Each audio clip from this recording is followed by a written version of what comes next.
Hello, this is Writers at Work, a podcast for readers and writers about the joys, heartaches, challenges, and satisfaction of the creative writing process. I'm your host, Jim Fusilli.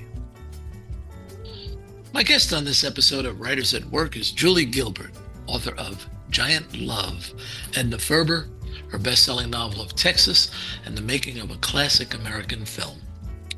Julie brings a special insight into her latest work. She is the great niece of Edna Ferber, author of the novel that was the source for the 1956 George Stevens film starring James Dean, Rock Hudson, and Elizabeth Taylor. She is also the author of Ferber, the biography of Edna Ferber and her circle.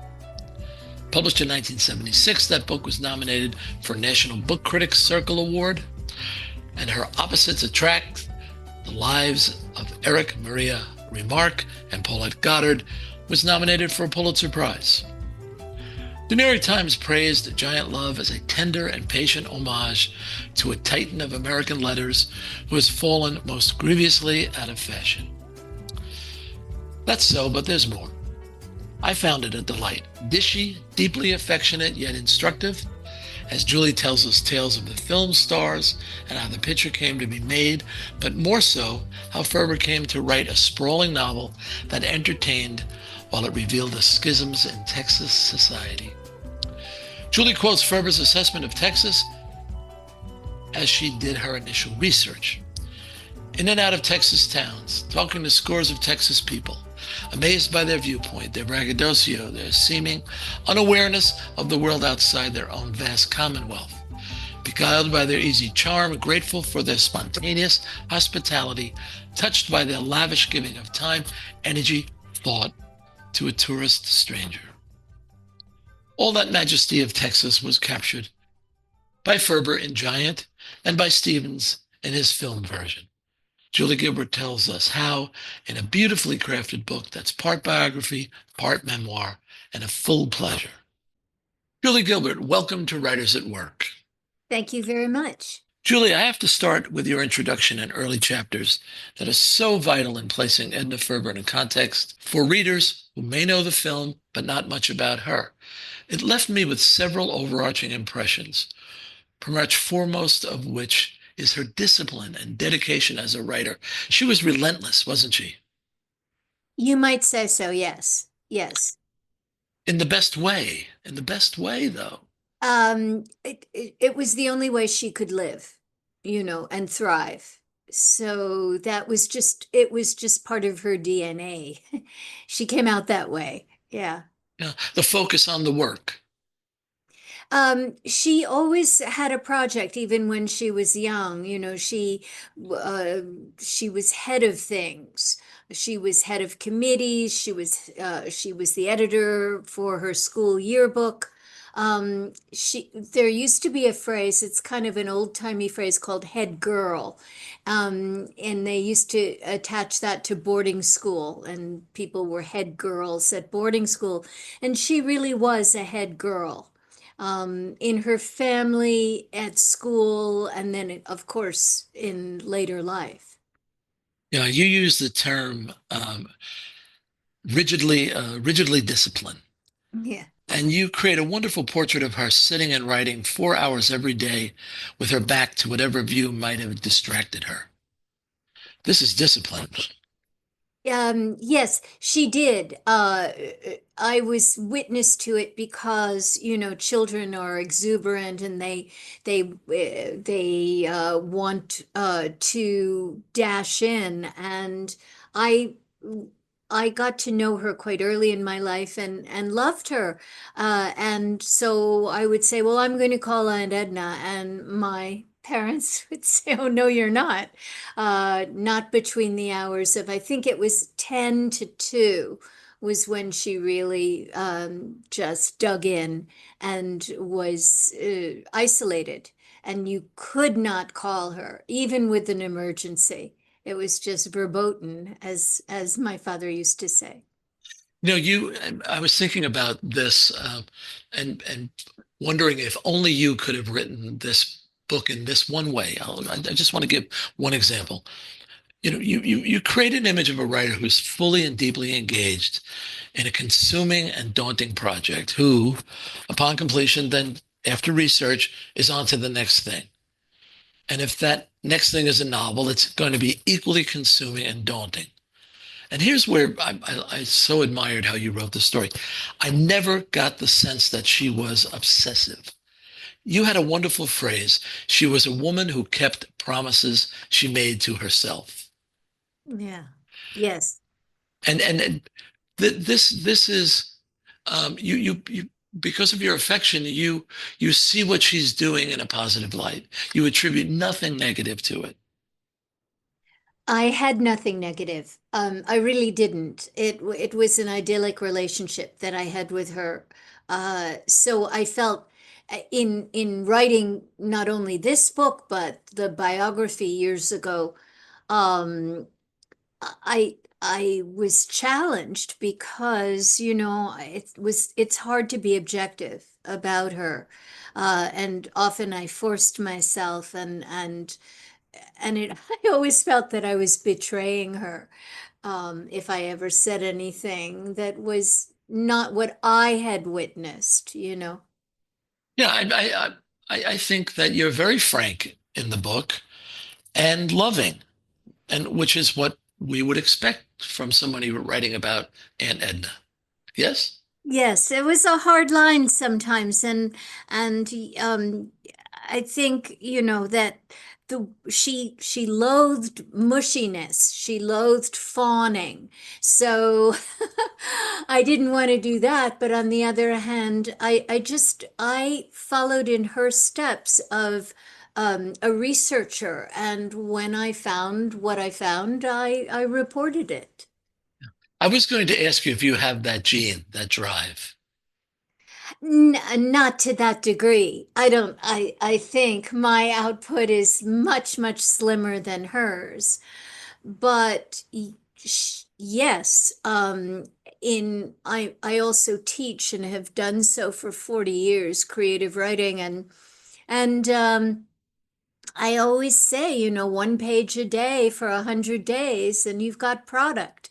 So I think that the idea of anything needs, you've got to put your derriere in the chair and shut the door and shut off your phone for at least a half an hour a day. And then it becomes a habit, and then a, a divine pursuit. Hmm. Throughout Giant Love, you present many examples of her full, rich life. Um, do you think that she felt she sacrificed much to have that kind of career? Yes. I do. I do. And the focus of that question can be found in one wonderful short story that she wrote, called Mother Knows Best. It's in a volume called One Basket, and it can be gotten online with a little search. But the short story is about a stage mama and a lovely young woman who becomes a star. And the woman falls in love and is much that love is dashed by her mother, and that she would throw away stardom for this fellow, and so she doesn't. And then she contracts some illness and dies early, and she dies with the her love's name on her lips.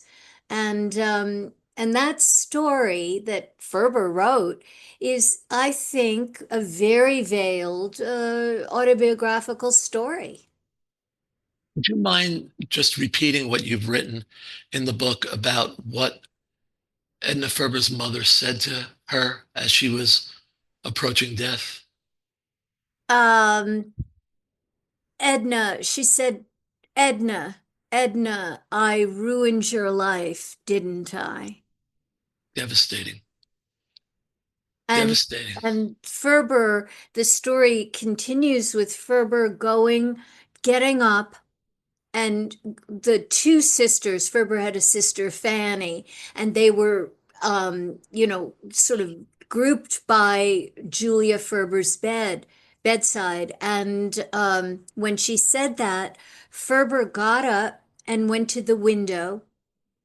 And so Julia Ferber died holding the wrong daughter's hand. Was that scene difficult for you to write? Well, it's emotional. Oh Yeah. boy, it sure is. And it it packs a full wallop in a very subtle way, Julie.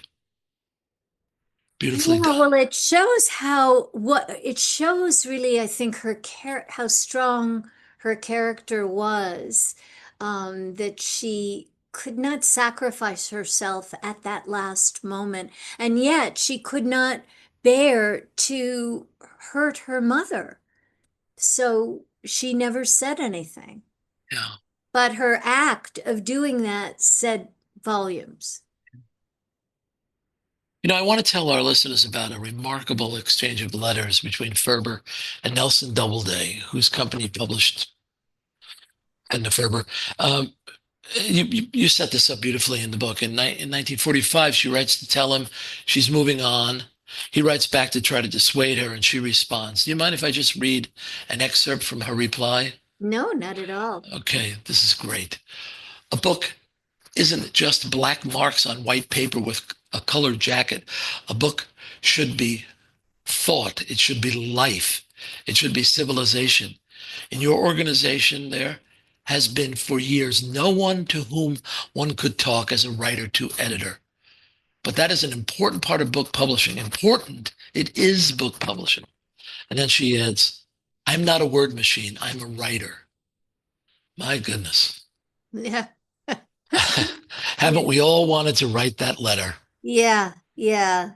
Well, I think having finished this book and worked with the great Victoria Wilson, who was my editor, I agree that, I mean, you a writer only can do the words, but somehow they need to be loved, and sometimes, tough love and reassembled. And so it is very, very collaborative and so intimate. Yeah, I did a book with Amazon, and this was fairly early on in their publishing years. And an editor said to me, Jim, we don't know what to do with you. You don't make product. You're a writer. Yeah. And that's why I love that letter so much because she gets right to the heart of things. Yeah. Can you speak a bit about how she did her research for Giant? You reproduce some of her notes that you say read like a well-organized stream of consciousness. They're so vivid and detailed for notes. Yeah, it was almost like therapy. Like, once she started going, she was relentless in tracking what she needed to, and she was a brilliant researcher because, and I think one of the reasons is she really cozied up to the people who were indigenous to the area. And in her real life, she was rather elegant and lived elegantly, but not when she researched. And I've always wished that there could be some kind of biopic about her in her researching, because it was fascinating. And she would go live in an igloo. She just got, she got on that showboat when she was writing Showboat and found out all about it from the captain of the showboat. So she was great that way. And she was very friendly. She could be cool, she could be very elegant, she could be a lot of things. Because she had a sensitive temperament, but she knew how to make friends with the people that could give her the story. You mentioned that she wrote novels of protest and that she was able to speak for the inarticulately oppressed. I love those phrases. With that in mind, I watched the movie with an eye toward her defense of the Mexican community and her Mm. condemnation of the bigotry displayed by her two male protagonists. I suppose one could argue that that's what Giant is about, or is that too much? No, I think that is what it's about, but it's always filtered through the eyes of her heroine, Leslie, her main, Right. who she considered her main character. Yeah, and I wonder how if the reaction to the film has changed over the years. What do you hear about that from people? People, it's funny. That's a great question because it doesn't matter where I uh, um, endorse the film, and with friends or with acquaintances, and people then watch it and they fall for it. Nobody has ever said it was too long. I'm sorry, I enjoyed it, but nobody ever says that. I had screened at the Kravis Center for the Performing Arts in West Palm Beach, where I run a writer's center kind of within the Kravis Center. And I screened the movie several years ago, and then after I gave a talk about it, and oh, nobody left. And these are Floridians who often leave. That nobody left, and the tears were spilled, and they were just wrapped in this work. And I think it's a combination definitely of her storytelling and of course George Stevens' mastery of making that kind of large scope picture. Similarly, as you tell us, uh, Ferber was keenly aware that women in America were denied their legal rights. And when as you mentioned Leslie, the protagonist played by Elizabeth Taylor, in the film, she claims her place in the marriage very forcefully to Bick Benedict, played by Rock Hudson, and also when the daughters are demanding their level of independence, this is a writer putting her beliefs into action through her character's actions. Absolutely. Yes, absolutely. Um, in fact, it's almost a wish fulfillment because she was not as free with her parents. Ferber wasn't as free with her parents as Leslie's daughters are with them. Leslie and Bick's daughters. And so I think what writers do is they through their work, they fulfill what they never had. What did George Stevens make of all this? I mean, the source material is has a very strong point of view. Did he share that point of view, do you think? Yes, but he knew he couldn't make it as a movie, quite as vociferously as Ferber did in her novel.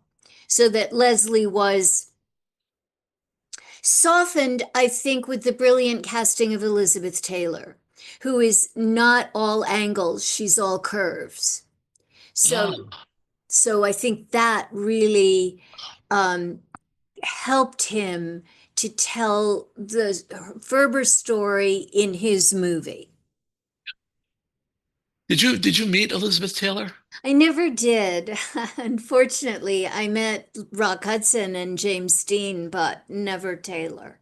The reason I ask is, as I was watching the film, you know, I may be wrong with it. Perhaps I was distracted, but she more or less is not present in Act Three. Her character is not present as forcefully as she is early on, Yeah. which may simply be because more characters have been introduced and the story has moved over to the James Dean character a little bit more than it was early on. But she had a tragedy in her life, with the death of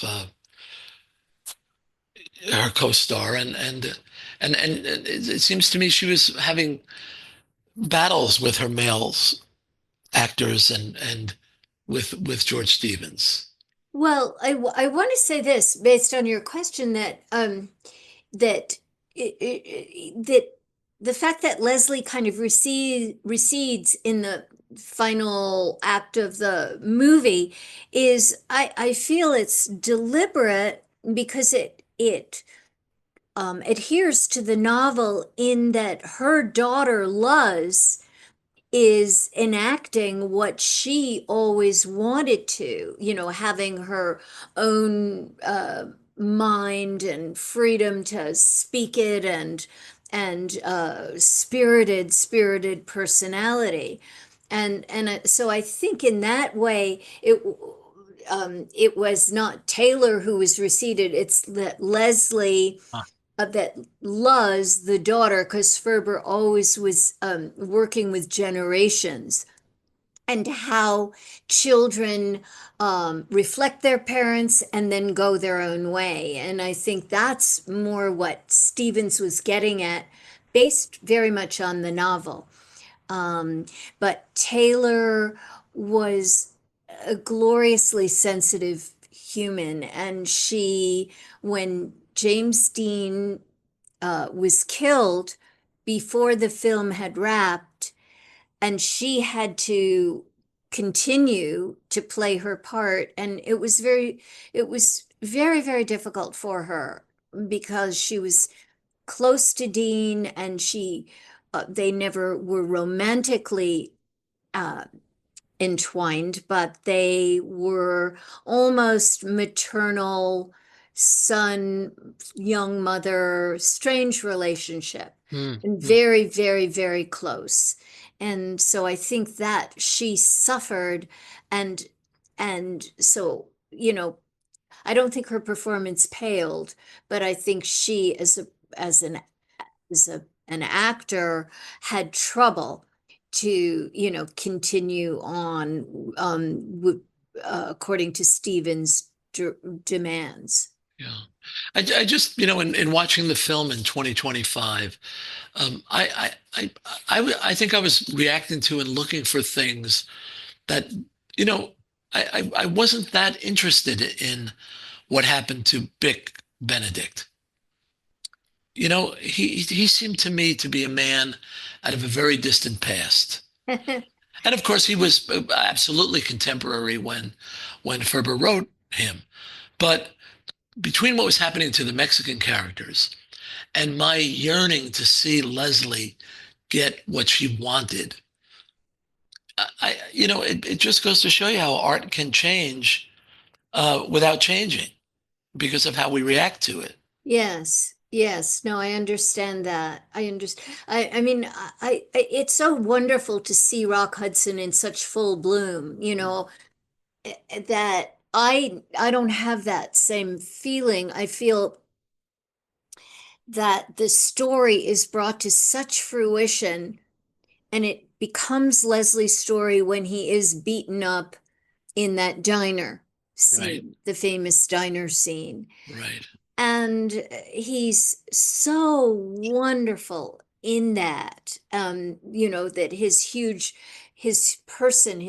frame is beaten down, and that Leslie finds that that's heroic, that he really gave it all, and he fought for her and her grandchild, the half Mexican grandchild, and that that he's finally a hero in her eyes, which is so ironically beautiful, I think. Yeah, yeah. You write with great affection for James Dean. Can you talk about that part of your narrative? Writing about difficult celebrities is a delicate balance, isn't it? Yes, yes, it is. But what comes across is um, you have a fair-minded assessment of him, yet, well, there's that one particular scene where you had an intimate experience with him. Yes, I did. I mean, I was a child, but yeah, I had, I was invited to go to a party that Ferber had arranged for Hudson, his wife at that time, Phyllis, Elizabeth Taylor and Michael, maybe she was already seeing Mike Todd. I don't remember. I was 9, 8.5, 9. And I was invited because Ferber thought that I would have a good time with this illustrious company. And I got the chicken pox and couldn't go. And Ferber sent Dean, who was in town, and she thought I would get a big kick out of a visit from him, which of course made my career at my grade school.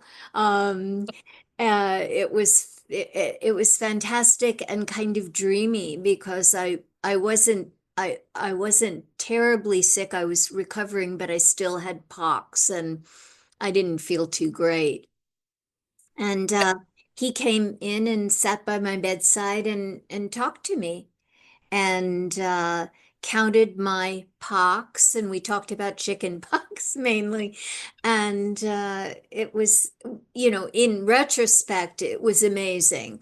But, for a little girl, he was a nice young person, he was very young. And all I remember is that we hardly talked about anything but the chicken pox, and he did ask me what I had read of her work. Right, right. The way you write it, it gives the impression that he's not really sure what to talk about with a child. Yeah, So he asks you if you read the book. And I think I am quoting you. I think you said, I'm only 9. yeah, I did. I said, I'm just a kid. But that you do convey as this a tribute to your writing is how difficult he could be, and yet there was just something undeniable about him. Yes. Oh, yes, absolutely. Yeah, he was charming. I mean, he was not charming in the Prince Charming, the conventional that, but he was very intimate. And, he really talked to me. And then I do remember that I had juice because you have juice when you're sick, and he drank my juice. Do you think he was the right choice for Jet? Well, I don't, he's the only choice. I mean, I can't see anybody else, but Ferber had very much wanted Robert Mitchum, Yeah, as I've written in the book, and correct. she thought because he was what she wrote. Dean was not physically at all the jet rink in the novel. And a writer is faithful to their characters. Yeah. And so Stevens asked Ferber to meet Dean for lunch. That's it. He just said a lunch. And I guess parenthetically, he knew that that would do it. And it did, that Dean just charmed Ferber. And she didn't think about Mitchum anymore.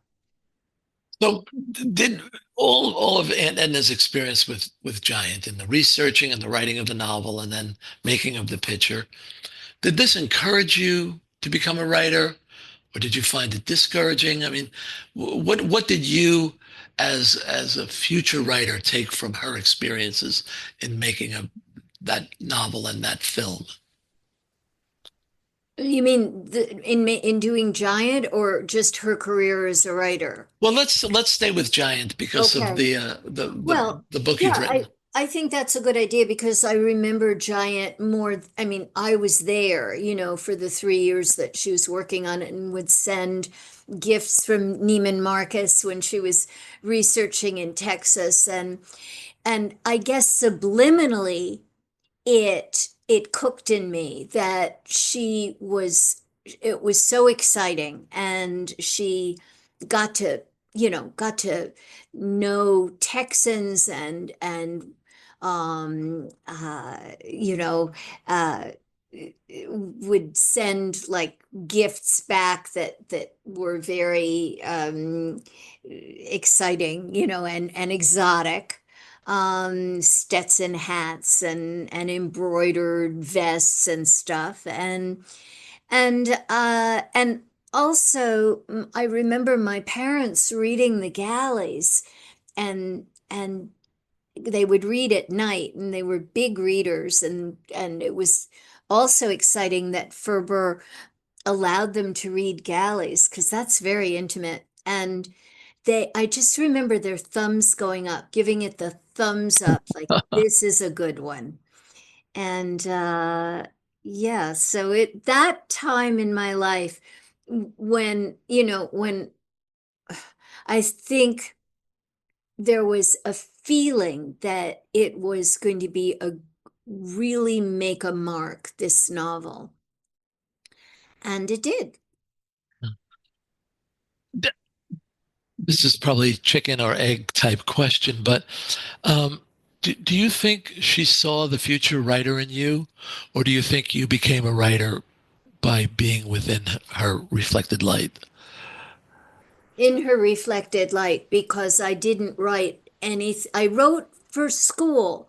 I did write a play in my junior year or senior year in high school. So I did like to write, but I wouldn't have dared, while she was alive. And also, my mother was an actress, a professional actress, on Broadway all during my childhood, and in soap operas and stuff. And so I emulated my mother, and I wanted to be an actress, because the fame of Ferber was pretty awe-inspiring, and I wouldn't have dared, I just and I don't think I ever showed her any of my writing. I don't think, maybe a poem or something. But after she died, I took a course at the New School, and got a little bit more serious as the Ah, went on. this I encourage writers to read this book very much so. I mean, the truth is, it is pretty dishy, and I love that aspect of it. But what I loved is watching greatness in action. That you conveyed that so well, of what it was like to have what you had to do to become Edna Ferber, I guess is a way to put it. But you also tell these wonderful little scenes. Would you mind just repeating that little scene that you talk about when you were a little girl with her and Lillian Hellman was coming down the street? Yeah. Well, in New York at that time, a lot of famous people walked certainly on the east side, on the Upper East Side, on Madison, and I would occasionally walk with Ferber, either after an early supper with my parents and Ferber, or after a lunch and an afternoon with her. And we would walk, and she in her mink coat, and me in whatever I was wearing, a cloth coat. And one day she kind of grabbed me like like she needed a getaway car, and said, "Quick, hide, come into this doorway." And I had no idea why, but she said that Lillian Hellman was on the other side of the street, and she didn't want Lillian Hellman to see her. And I saw Lillian Hellman, and she was wearing a mink coat. And I really knew a little bit about Lillian Hellman, because the family knew that there was a real antipathy between the two women. And Ferber just thought very little of Lillian Hellman's work, and maybe vice versa, I don't know. But it was so funny to see the elegant, stoic Aunt Edna, just quick, quick, hide. I thought that was an adventure, a good That's wonderful. adventure. So what's next for you, Julie? Well, I'm thinking about writing a book, a kind of a biography memoir of a school called the Dalton School, Ah, where I went from the ages of 3 until I graduated at 17 and went to college. And so all of my formative life was at Dalton. And Ferber had a big contributing hand in that because private schools were very costly.